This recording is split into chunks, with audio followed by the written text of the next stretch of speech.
old cars are something I've always liked and been interested in, and I feel fortunate to have been able to buy what I've got and restore what I've got. And my oldest son, Coy, is very good at painting and doing things, and he's helped me on a lot. And there's a fellow here in Fairmount that's a very good painter, and he's the one that's painted most of them. And most of what I have in here either relates to Jimmy or relates to cars that I used to grow up with and used to remember as a kid and kind of always wanted to have when I was younger and couldn't afford, and now I've got a few of them.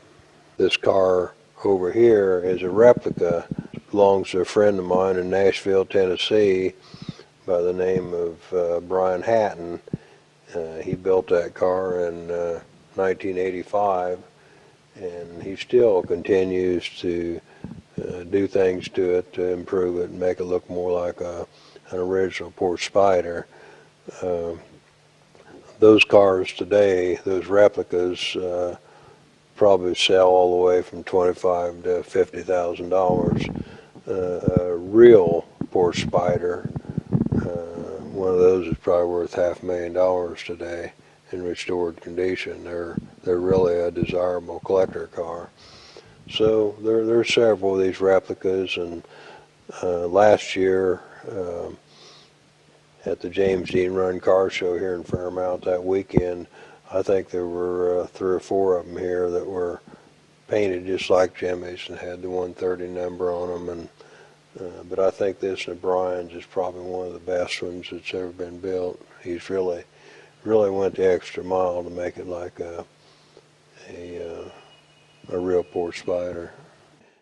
And this 49 Ford here is a car my dad bought new here in Fairmount, and he had it till 1954, and then he traded it for a new Dodge, and a guy that worked for my dad on the farm bought it, and he had it until 1966, and he gave it to me. And I've had the car since 1966, and we restored it here probably 7 or 8 years ago. And then the next car I bought in here is that 57 Ford retractable hardtop. The original owner of that car used to own a farm right beside my Grandpa Dean's farm, and I can remember when that car was new in 1957. And that's one of the retractables, they call them Skyliners, that Ford built, where the hardtop raises up and goes into the trunk and makes it a convertible. And that car originally was all white with green interior, and I bought it off the original owner in 1979, and it was 10 or 11 years before I finally got it restored. But we changed the color scheme on it to red and white. It's a little prettier than it was originally. And then of course the 56 Ford Crown Victoria, I had a 56 Ford Victoria when I was in high school. That was my first car, and I always had a special thing about 56 Fords, I guess. And of course I drove mine for about 5 years, and then finally traded it in for another car. And as I got older, I wish I'd have kept my original car. And I always liked what they call Crown Victoria, which is what that car is. It's got the big white chrome strip going over the roof.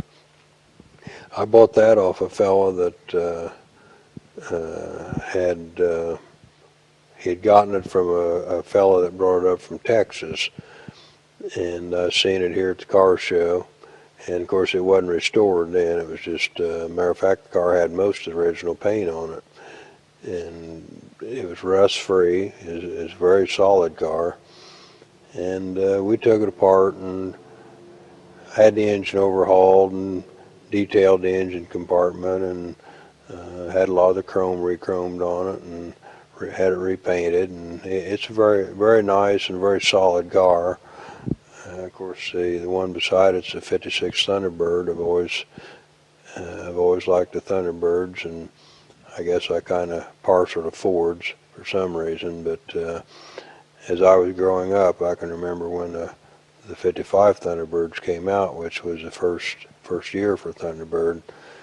Of course, the 55, 56, and 57s are the most popular of all the Thunderbirds, because those were the two-seaters, and then in 58, Ford switched the Thunderbird over to a bigger car. They were a fancy car, but they weren't a sports roadster like these are.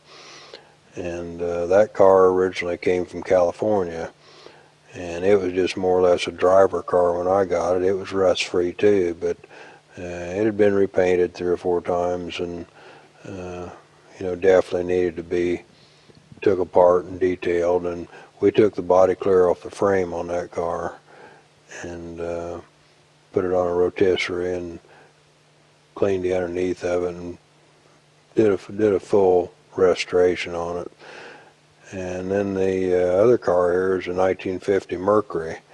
That's very similar to the 49 Mercury Jimmy drove in Rebel Without a Cause. That car there is all original. The paint's all original, the chrome's all original. I think the right front fender was repainted at some time, but the rest of the car is totally original. And it's very unusual to find a car that old that still has the original paint and so forth on it. And I feel very fortunate to have it. The tractor up here in the corner is one my dad bought new in '54. Is a Minneapolis Moline diesel. And when Jimmy was home last time in February '55, why Dennis and Jimmy were taking a lot of pictures, and Jimmy wanted a picture with a tractor, so Dad got the tractor out, and there were several photos of Jimmy and Dad with that tractor, and we've had it. Dad farmed with it from '54 until his death in 1976, and we've just always kept it there on the farm. And here this past year, why we restored it, had the engine overhauled, and sandblasted the complete tractor, and completely repainted it, put new tires on it, and this other car here is a Model A. It's 29 Model A Ford. It's just a car that I've always kind of liked, the Model A's. And back in the corner is a 28 Model A Ford that's it's all original. It's never been painted or anything either. I've always been interested in antique cars. Of course, when I was growing up in high school, these cars weren't antiques. They were the cars of the day.